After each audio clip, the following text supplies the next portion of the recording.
House visit. 6 na ola lang alam kong nag-house visit.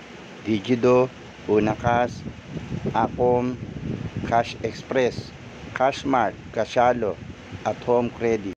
Within or nearby NCR. If wala dyan ola mo, wag ka na makinerbiyos.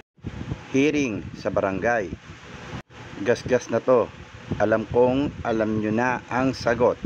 Hindi pwede makialam ang barangay sa usapang ola. Hindi pwede ang individual versus corporation at magkaiba ng lugar. Malabo pa sa sabaw ng pusit makipagkita ang ola sa barangay. But if mangyari man, alam nyo na ang gagawin at hahanapin sa barangay settlement. SEC, NCIC registered doesn't mean legit.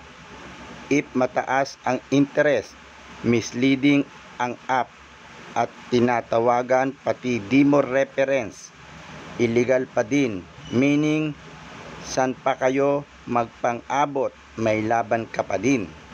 Naharas ka na, magbabayad ka pa ba? If ako tatanungin, hindi na, unless mag-legal settlement kami. But if afford mo naman ang magbayad for your peace of mind, go! Walang makaka-delete ng ola record mo.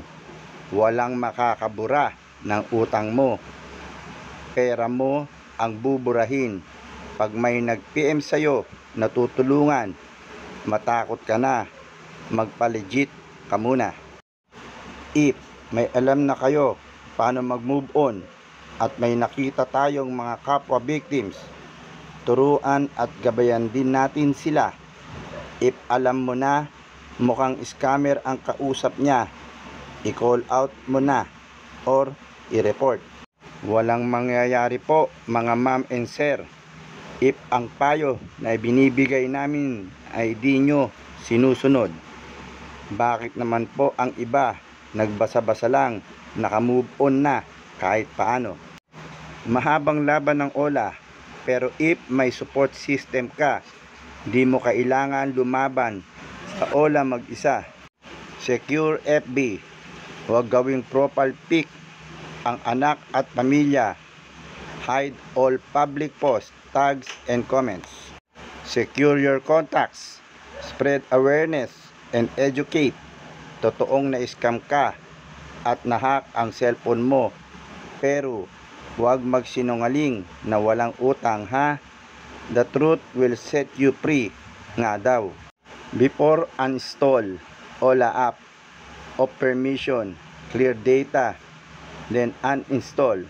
Ito ay upang mawalan ng access ang ola sa cellphone nyo, hindi mawala ang record sa ola.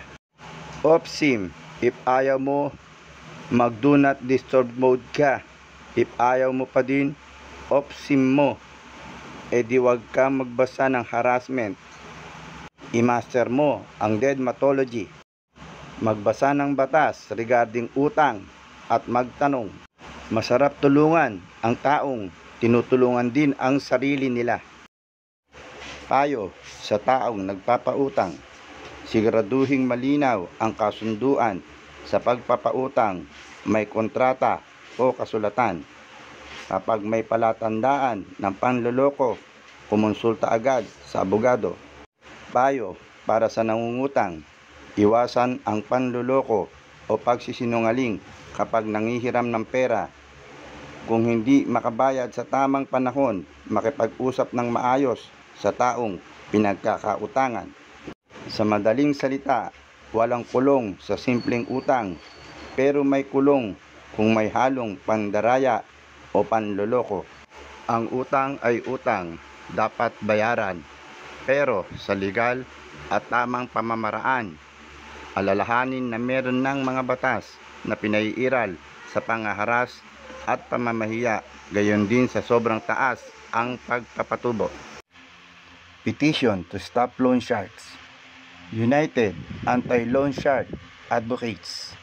Ola Victims Community. Online loan apps. Ola Victims. National Alliance Against Lending Injustice and Cybercrimes, NAALIC.